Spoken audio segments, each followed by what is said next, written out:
Good evening, ladies and gentlemen. You are listening to Concordia Public Radio, WCPR. I'm your host, Tim Desmond, and joining me today is Hopper. How you doing?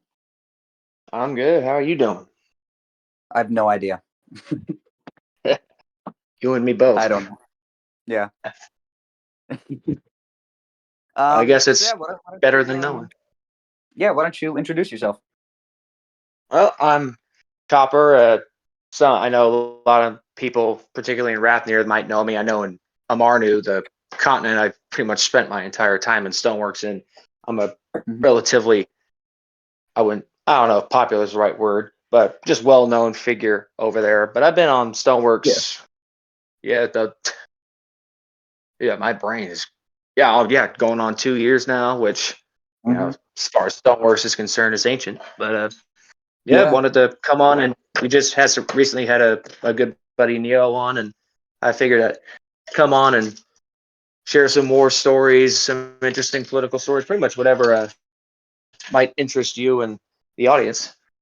Yeah, of course. That's great. I'm glad to have you. So, I guess we'll start with we'll do this the same way we did it with Neo. Tell me how you got started. Like what were your early days like? Any So I prominent? originally, so of course I've been playing Minecraft since I was a kid, and it came out when I was like 11 or 12, so I'm like the first generation, but I wasn't really involved in servers really until much later. And I got involved in Stoneworks because I, like probably most people on the server, saw a bunch of YouTube videos and I thought that shit looks cool, so I jumped in on it. Yeah, So I joined. same. Yeah. So I joined about November 2021, and my very first nation was a tiny little island nation in the Amarnu continent, right off the coast of what was then Cilicios. It was called Cadania back then. It was later renamed Vestalia, and it was a tiny little kingdom. It was brand new, like a month, maybe 2 months old, Mm. and the king Mason was like 13, I think, 13, 14. Keep in mind, Jesus. I was 20, I was 21. Like I'm 23 years Yeah. old now, so I'm definitely in the older crowd of players. But yeah, so I'm 21, he's 13, so already a age difference there and just a way of thinking. And Mm. I don't want to come off like I'm, shitting on the guy now because he and I get along great now. But back then, he had this idea, his kingdom, he'll do what he wants when he wants to do it. No one's going to tell him otherwise. There ain't going to be consequences for it. Yeah. When that's simply not the case in Stoneworks. So I Yeah. joined that nation because I'm brand spanking new to the server. I don't know shit about shit. I don't know who the big dogs are, who are the not so big dogs, the political landscape. I just don't know. I've been Hmm. on the server 5 minutes. So all I know about it is the Rathnear map. That is it. So Mm. I joined that tiny little island nation, and so it's just getting started. There's not many people, so I very quickly get a position as a diplomat, and I'm very good at diplomacy, as I'll talk about later. Not to Hmm. sound like an ass, but it's objectively speaking, I am pretty good at diplomacy Yeah. because I've talked Yeah. my way out of a lot of shit. Yeah. I mean, you have That's no not. idea. Yeah. It is kind of Yeah. objective. So Yeah. so I'm on the server maybe about a week, if that. Hmm. Probably even less, maybe 4 or 5 days. And he wants to invade Carvinia, which was another island nation, which was a neighbor of ours. And they had recently gotten their independence from Kingdom of Councils KOC. And so, like I said, I didn't know shit about shit. And he wants to go start a war. And I'm thinking, okay, whatever, let's do this. So we get Right. over there. Turns out Mason, he didn't even have the money to war deck a guy. There was no planning. Like it when I tell you it was literally a 5 minute idea, I mean it was a 5 minute idea. Like, Jesus. screw it, let's go invade. Like there was no pre planning involved whatsoever. And so we Ah. get over there, we get absolutely wrecked because we got on. There was maybe 2, 3 people online over there, and we Hmm. had the numbers advantage. But then they hold up in one of their buildings, and well, since there was no official war on, and we couldn't, we couldn't do what we had to do. They called for help. Next thing you know, we're running back to our island with our tails between our legs, looking like idiots because we were. And so, yeah, we were lucky we didn't get counter invaded because, quite frankly, they just said, "Look, you're not going to do it again. No, okay, whatever."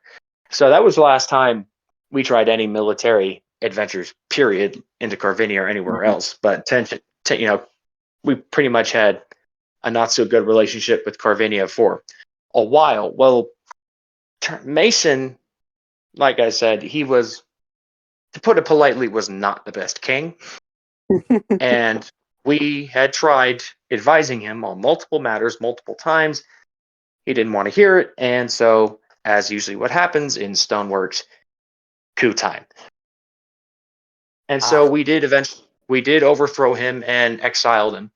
And we decided we were going to turn Cadania into a republic, and we had renamed it Vestalia. And so, me, one being the oldest and pretty much the most sensible, and I actually studied political science in college, so politics is something I live and breathe. So yeah, that makes. I know very much what I'm doing. Mhm. So they made me the first president. And so, thing is, in a tiny island nation like Vestalia, these bigger countries or even these medium-sized countries, when they see you, they don't see a nation. They don't see people to talk with. They see when you Mhm. these tiny countries, especially tiny island countries not connected to anyone else. But these bigger nations, these empires or even just, more larger but medium-sized countries in the grand scheme of things, when they see, no, your tiny island nation, they don't see another nation they could potentially do business with. 9 times out of 10, they look at you and they say free real estate. Yeah. And so I pretty much my entire term of running that island was making sure we didn't get our asses invaded. Mhm. And initially, the what ultimately caused us to overthrow Mason is he had. I'll just start from the beginning. So one day I was on the server. I was, farming some crops outside my house, and some guy I didn't recognize comes up, and I hole up in my house up on a balcony because he's got armor and a sword on, and he's not there to talk. Yeah. So we start texting in the chat. I'm like, "What the hell do you want?" He says, that this island is now property of the what did they call themselves? They- this is how insignificant they were, but Yeah. they were the Ratnir something. They were like some socialist wannabe utopia guys who wanted to use Cadania as the capital for a new united Rathnir or whatever pipe dream they were concocting. And so I'm like, and so logically I said, get the hell out of here. And so he did. And so I go onto the server and I start saying, hey, this guy just rolled up saying this and that, blah, blah, blah. Turns out Mason had made a deal with their leaders, turning over the country in exchange for being kind of like like the mayor, pretty much the puppet leader of the place. And you can see why we decided it's coup time. Yeah. So Yeah. That makes. and they didn't have control of the claim yet. So sure, sure, you own the Mhm. island. No, I own the claim. I make the decisions. So Alston Mason took over the claim, and I basically, if you look back at like the old RNAT or not RNAT, our announcements, yeah, RNAT announcements, like my very first ones, you could see a whole record of basically we're fighting for our independence against this little socialist wannabe enclave, Mhm. and and eventually we decided we were going to have a battle. Well, turns out I managed to get Kush on our side and Carvinia. And Carvinia initially didn't want to help us, but when they heard we had overthrown Mason and then established a logical government with Mm. someone in charge that wasn't going to try to invade them every 5 minutes, they're like, maybe we should help these guys out. And so from then on, we had very close relations with Carvinia and Kush. And these mercs, these socialists, they were not expecting any opposition whatsoever. They saw me standing on the wall full armor with the Cadanian flag on his shield, and me just taunting him, and then there's a bunch of Carvinian KOC guys right next to me, and the leader of, I forget what his name is, but their leader had hired some mercs to help him out, and he had lied to the mercs. And so when they saw an army twice their size on the walls, the mercs just dipped, and there wasn't even a battle at all. Like they Yeah. just turned and ran, and that was the last time we ever heard about it. So that was how we saved our tiny little island nation. And so, not long after that, us, Carvinia, and Kush had decided we were going to form an alliance, and we had called it Ukraine. And maybe you've heard of it. I hope to God you haven't, because that was cringe as all hell. But it stood for United Kushite Alliance of Independent Nations. I think that's what it stood for. I tried to forget it because things got bad in the end. But basically, it was an alliance between us, Kush, and Carvania. Basically, just mutual defense alliance. We come to each other's aid. Standard, typical stuff. Well, Yeah. eventually, we wanted to expand it to other smaller and medium-sized countries, because our idea was we could, because you know how these large empires, they all form their own coalitions and alliances. So we thought we could try to even the playing field a little bit by giving smaller nations their own alliance. But here's the problem with that. We really were not very selective about who we admitted. Not to say we didn't have rules or standards, but looking back, honestly, we were not very good at picking members. And it wasn't all from one region area, it was all over Rathnir. So it was off to one conflict and then on to the next. It was just a constant clusterfuck, honestly. And Yeah. the big crisis we faced was with Driandor, as it existed then. They had a ongoing dispute with Alda, and I believe it was over some bandits, some Driandor sponsored bandits raiding Aldan territory. And Uneasy, who was king of Alda at that time, had quite enough of that, and so he was getting ready to war deck Driandor, and Driandor, as a member of our alliance and one of our biggest members, we, of course, were freaking out over that because, one, it's not going to look good on us because one of our guys is seen as responsible for this little incident. And Vestalia, as we later renamed the country, we were the weakest link in the alliance militarily. Militarily, we could contribute maybe 3 or 4 guys on a good day. Like we were not going to be a military powerhouse. We never even tried to be because we already knew it wasn't going to happen. So I tried to compensate for that disability militarily with diplomacy. So where we couldn't go toe to toe with countries militarily, I tried to make sure we became as much of a diplomatic juggernaut as we possibly could be. So even though we are a small, tiny island in the middle of absolutely nowhere, diplomatically, we're punching way above our weight here. Yeah. And so I managed to actually have a personal conversation with Uneasy and talk, pretty much avoid a war between Vestalia and Alda, because that beef's got nothing to do with us. It's like, we got no beef with you, you got no beef with us.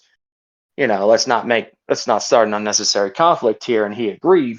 And not only did I talk us out of getting invaded, I actually made us become friends with Alda. I actually got invited to Uneasy's royal wedding. Huh. So How was I it? show up. I show up as the president of Astalia, where I got absolutely hammered, fell off a cliff at the royal palace, and survived. I might add, I survived that.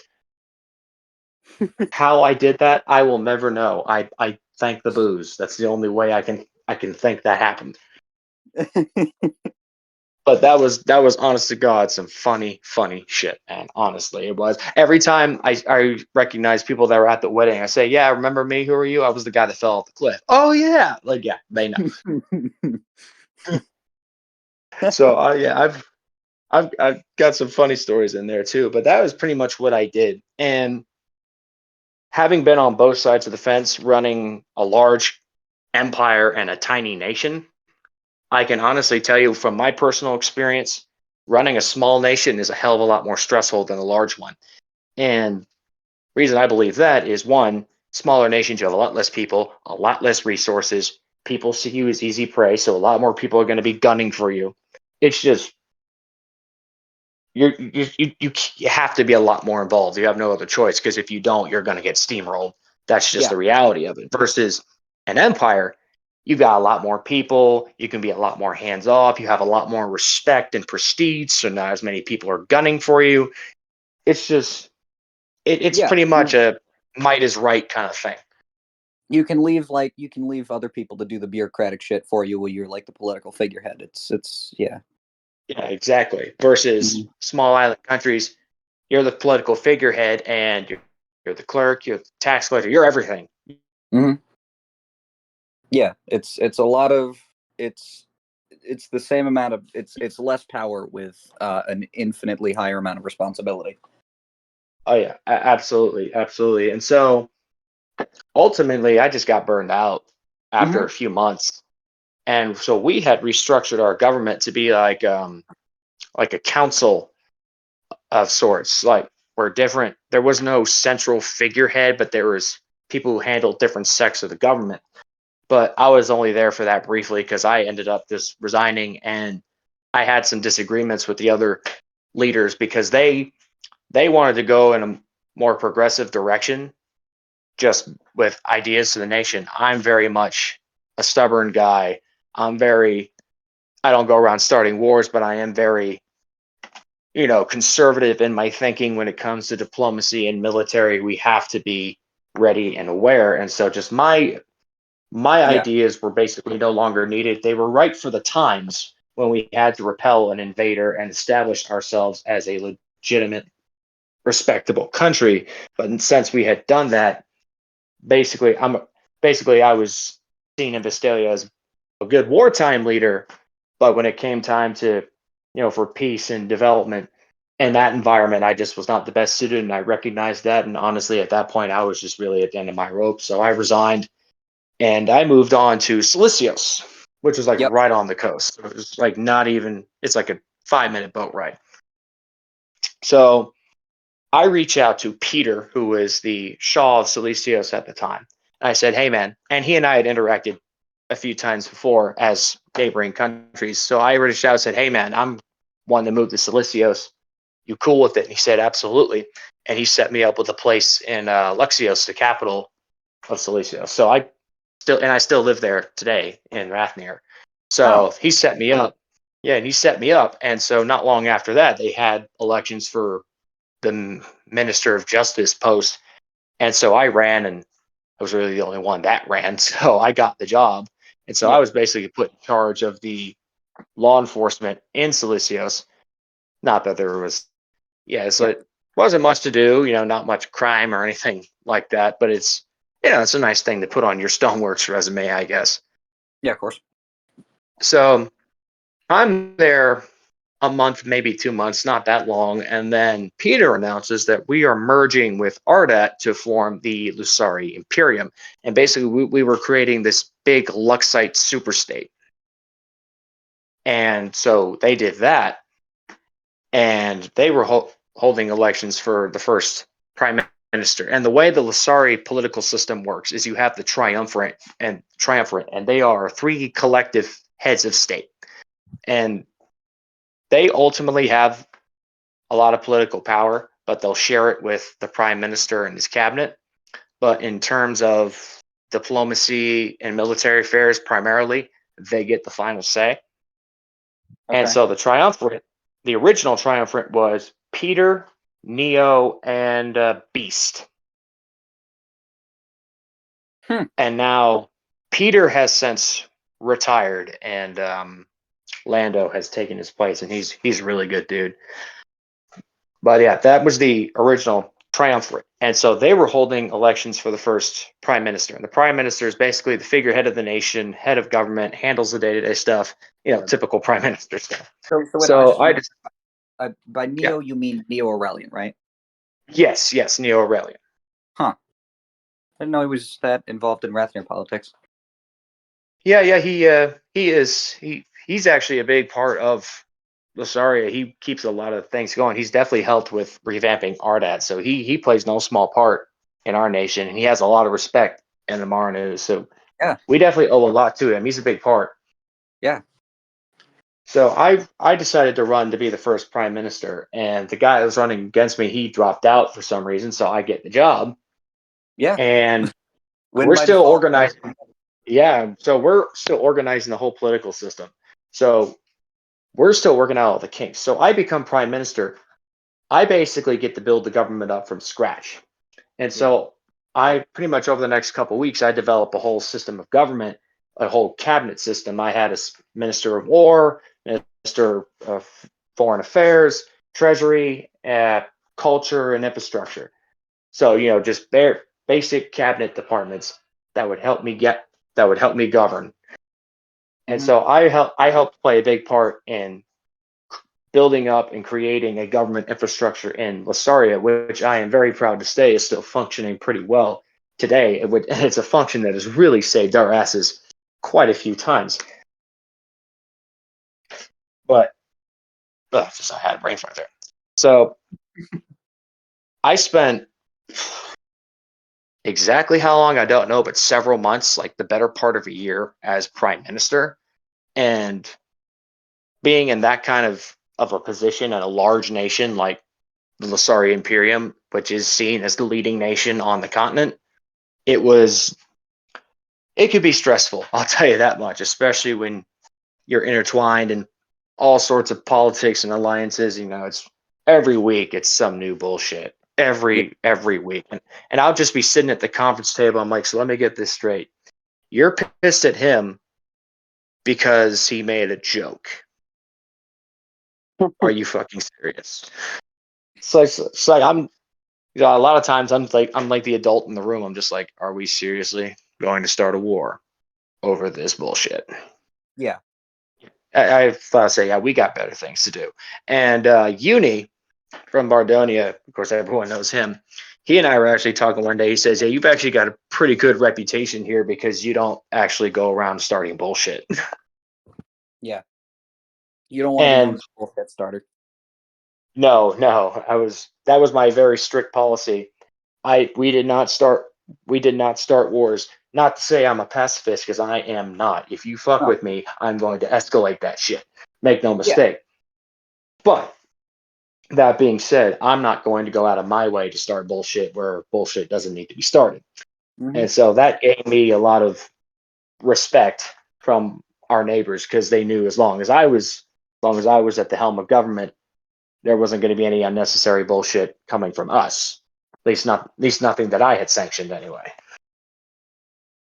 And Yeah. we've seen some doozies, but like I said, I've really helped talk solve a lot of things. And I can't take all the credit, because I did have an amazing cabinet around me, like Vila Pix, uh, Dr. De La Hoya, and Lando, and of course the Triumphant. They're all great. So I can't take as much credit as I would like to, because they were all instrumental in it for sure.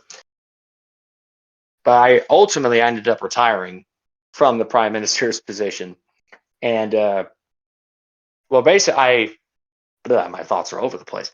So after several months, another election was held, and so I ultimately lost the seat, which worked with me because at this point I'm burned out anyway. So I'm like, congratulations, take it. So, and then my successor, he ultimately had to fill in for Neo because he had gotten banned over some dumb shit. I don't even remember Yeah. what, but Neo it was keeps. incredibly stupid. And so he was appointed by Neo to fill the triumvirate role while he was away. And Hmm. so I was basically put back into the prime minister's seat. And keep in mind, it's only been not even a week since this happened. So Yep. pretty much barring a few days, I've been a prime minister uninterrupted for several months at this point. Yeah. And at this point, I'm just like, all right, I'll take over for the rest of the term, but I'm done after this. Hmm. So finally, the next election came around, didn't run again, and I pretty much just begged people to run because Yeah. a big problem I've noticed in Stoneworks in general, but particularly in Rathmere, is manpower, especially now that it's fall and school's starting up and people can't play near as much as they can during the summer or the holidays. You got a manpower issue, Yeah. which for wars is bad enough, but when you actually want to develop your nation and do this and do all these nice projects, you need people for that. People who are not showing up for one reason or another. Yeah. And sadly, that was one issue I was never really able to tackle decisively. And I admit that freely, is just attracting manpower to get on and stay on consistently. And so Yeah. People have. that was one reason. Yeah, that was one reason I ultimately decided not to retain the position, because I personally felt that at that point I had contributed what I could contribute, and at this point I had overstayed my time in office and the nation was stagnating, and I personally was not about to tolerate watching a nation that I helped create from the ground up stagnate because I want to be greedy and hold on to power because of pride. Yeah. And I thought, I've given up power once, I can do it again. And at this point, I'm ready to do so. So it wasn't really that hard a decision. So I didn't run again. And then Dr. De La Hoya ended up becoming the third prime minister of the Husari Imperium, because technically we have had three, myself included. And he's doing a fantastic job. He's got a good head on his shoulders. So now these days, I'm just a Sepu, which is like a noble councilman in the government. Yeah.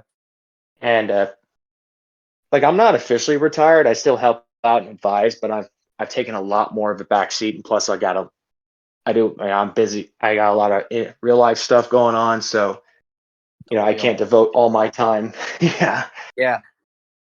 and that Yeah. was a big I reason I started resigned too. college as Is a I computer just science major. Like right, I just started college as a computer science major. Right around the same time I'm joining ooh, Stoneworks, so I got to balance that. yeah, I was in college when I joined Stoneworks, and I got out, and now I work full time, and Yeah. you know how it is. And so at that point, Yeah. I'm like, look, I've cemented my legacy. I've done my part. I've got Mhm. nothing left to prove. Let someone else take over. And so that's Yeah. what it is. So now I help out where I can, but I'm kind of semi-retired now. I kind of just linger in the Yeah. chats.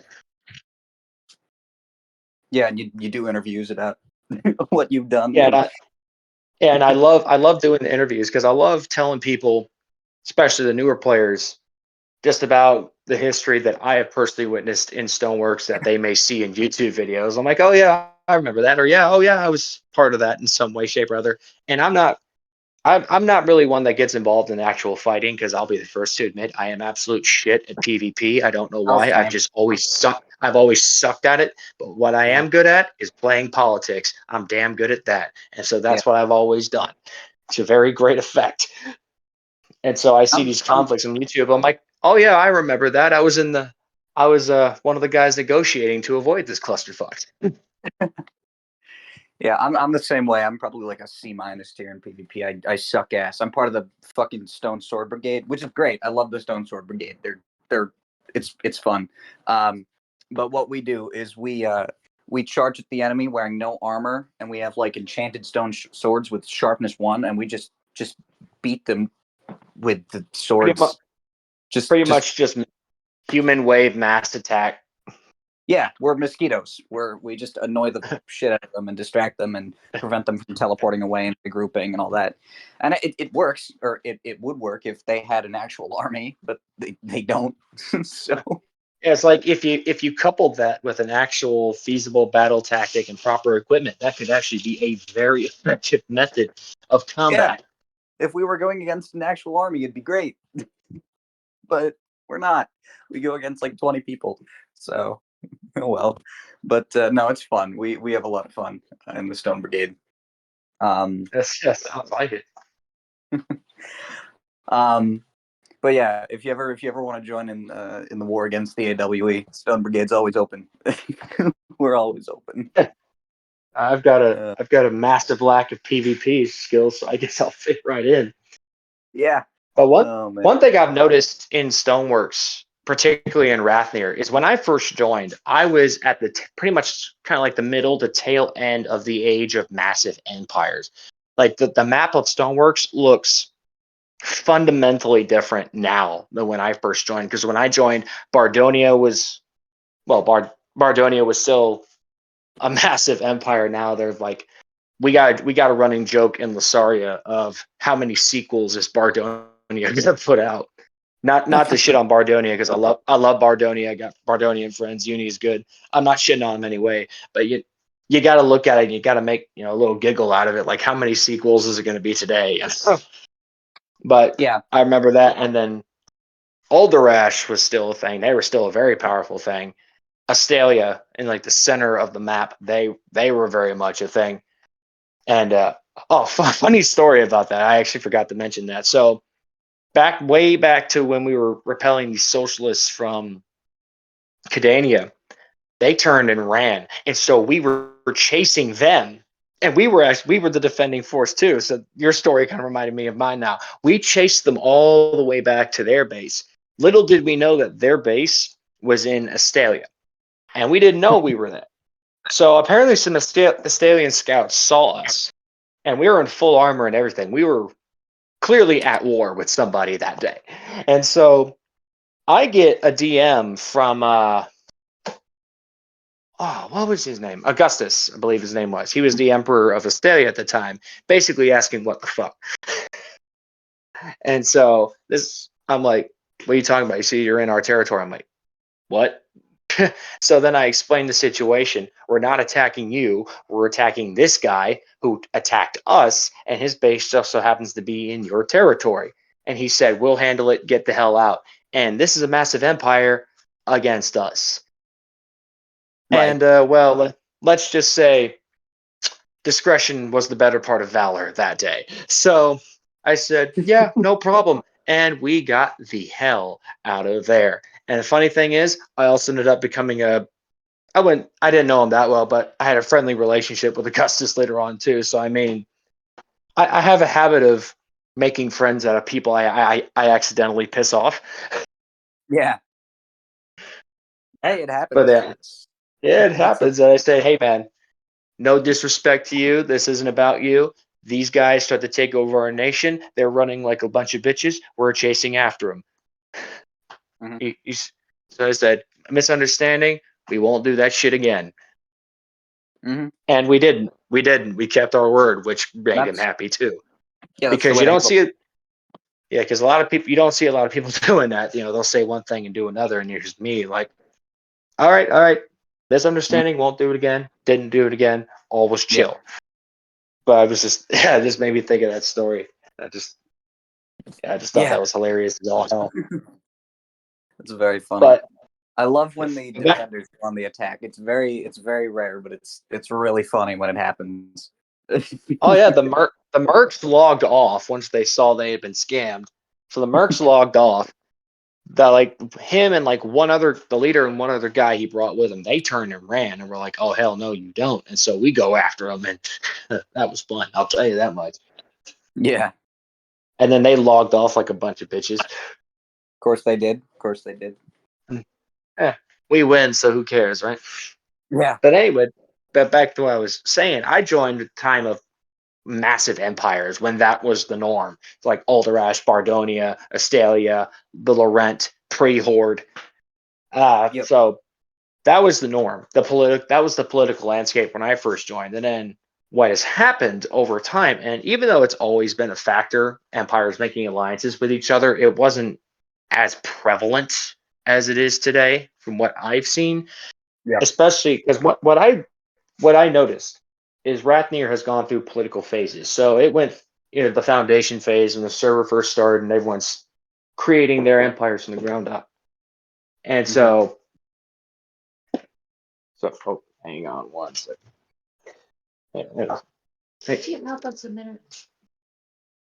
Yeah, so anyways, I gotta go help my grandmother with something real quick, but I'll say this up before I come back in a minute.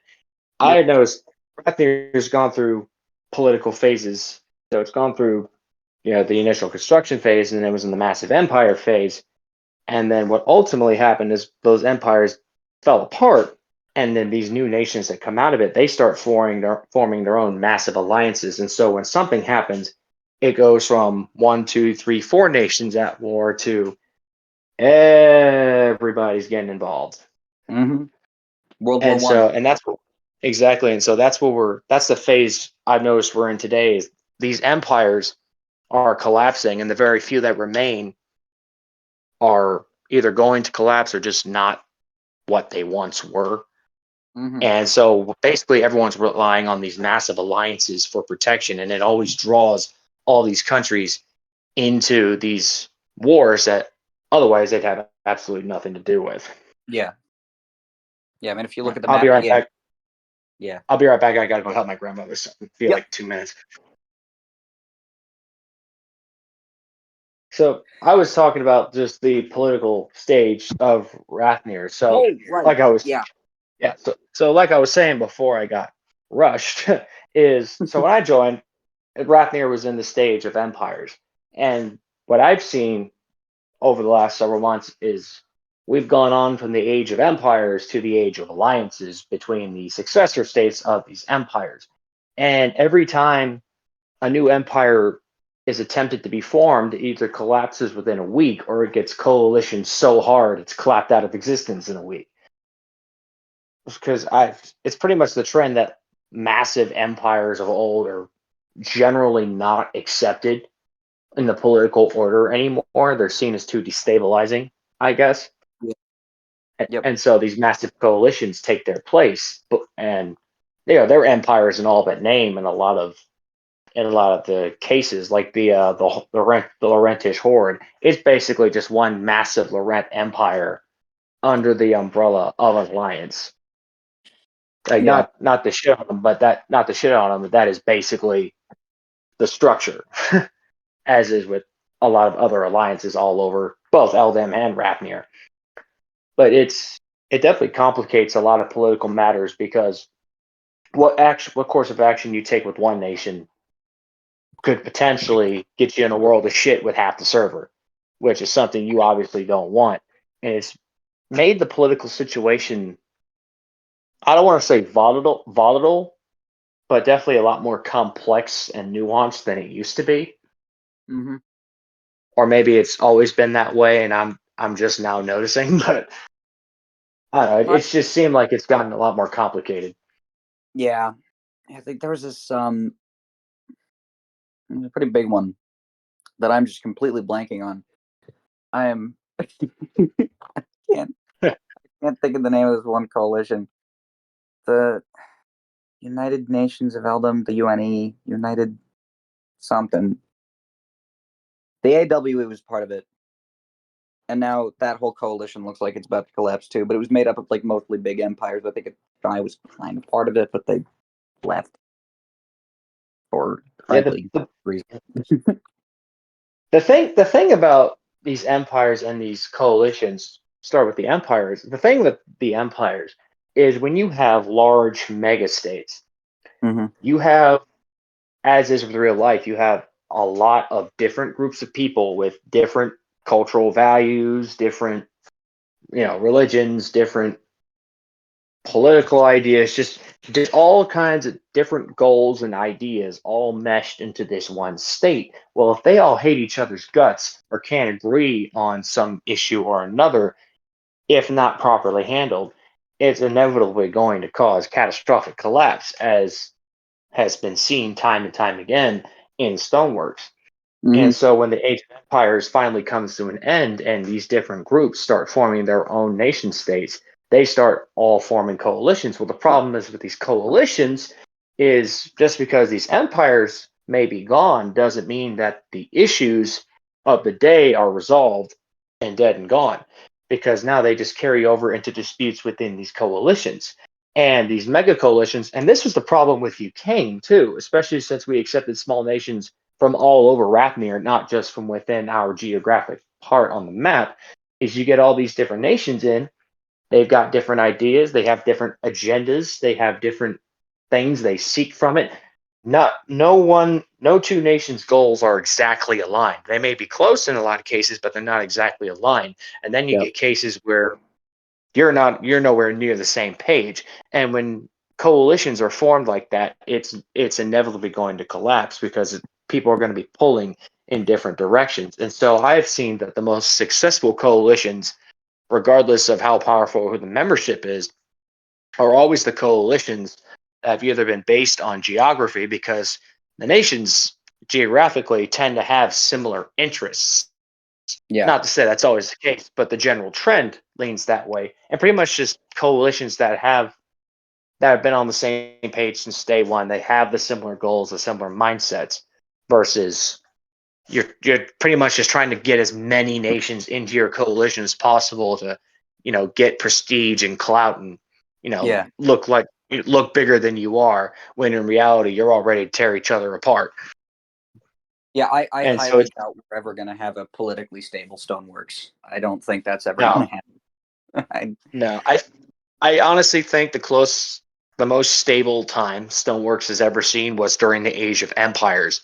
because massive empires, one, they were all making wheeling and dealing with each other all the time, Yep. and two, it's just, one empire goes to war, it's just too much of a clusterfuck nobody wants to deal with, and so it was really a deterrent to unnecessary conflict. But now that deterrent is gone, a lot of people just aren't as, I would say, cognizant of the consequences. And I remember this one time back when I was prime minister. So Vestalia kept on as an independent nation for quite a little while after I had left. Nape, a good friend of mine, he took over uh, the full governance after I had left. And poor man was so burnt out. I mean, he was done. Just, and I couldn't blame him. It's a tough country to run, especially by yourself. And eventually, he decided to give Vestalia over to Corvinia, who at this point had been our longtime ally. And today, Vestalia is a province of Carvinia, and it's doing very well from what I've seen. But what had happened was, GWI, the Great White Isles, had war decked Vestalia for Right. absolutely no reason.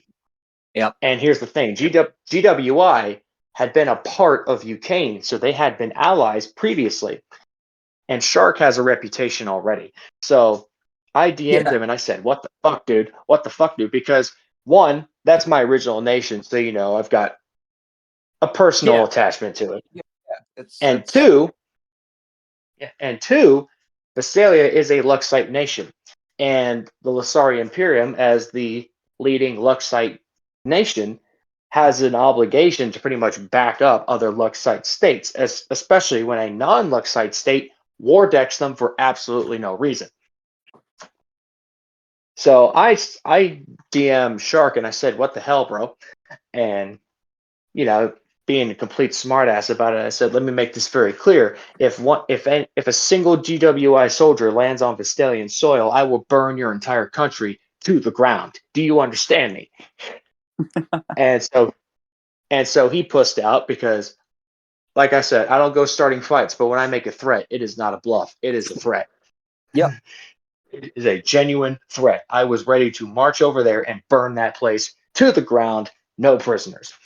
So Yeah. he ultimately backed off because he did not expect that reaction, because Yeah. Vestalia at that point was a tiny little dysfunctional island nation that nobody seemingly cared about, unaware that its original president was now the leader of the Lasari Imperium and would curb stomp anybody that tried.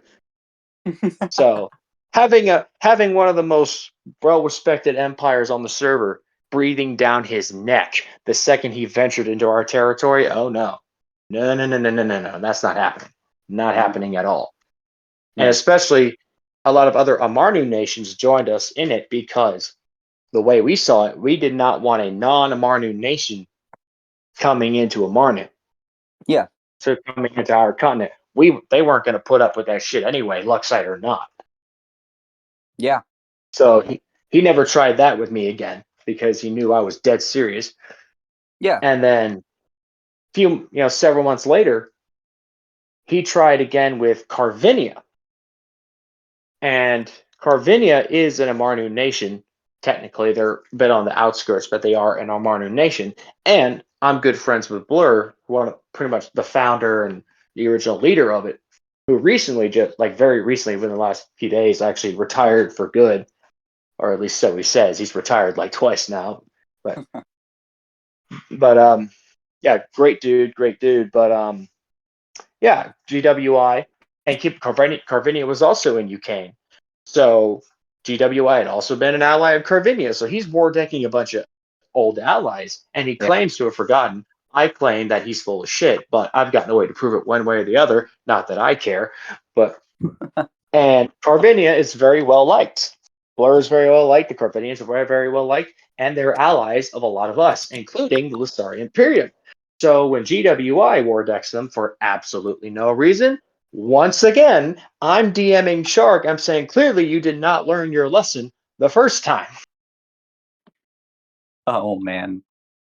And so now I'm once again threatening him, saying, if you dare, I will burn everything to the ground. And he pissed everybody off, not just me. Because, like I said, Yeah. everybody likes Carvinia, KOC, Kush, us, Centaurus. Everybody likes them. And as an Amarnu nation, the last thing we're going to tolerate is some dude from the other side of the map coming in here and trying to lay claim to our continent. Oh, no. No.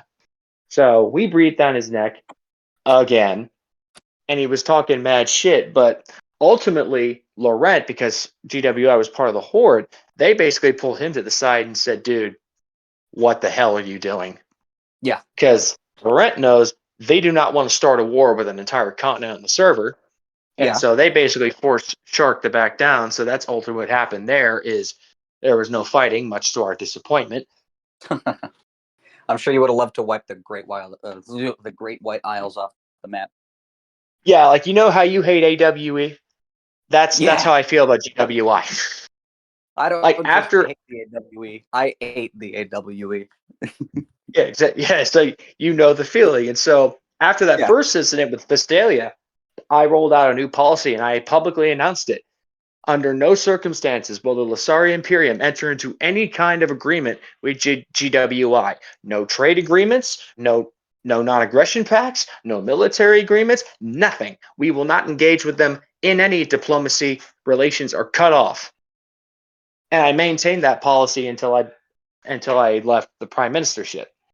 Has that policy been broken by your successor?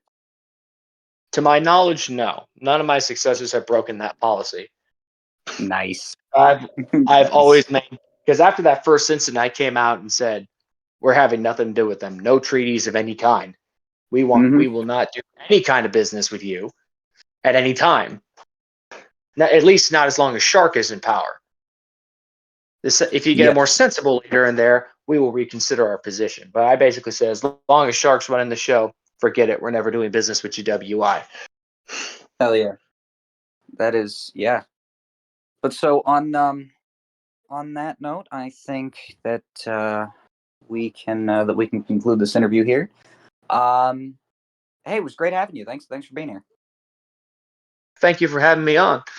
Yeah. I thoroughly enjoyed it, minus the brief pause to assist family in a menial household task. But yes, Yeah, it's all right, man. It's no problem.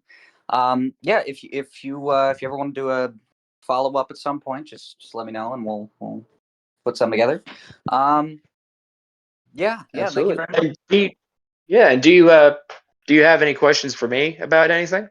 Um, honestly, no. You've done a very good job of generally kind of talking about everything without me having to ask anything. So yeah, I wanted to give as much detail as possible and just run down on my own yeah, personal experiences and just things I've seen.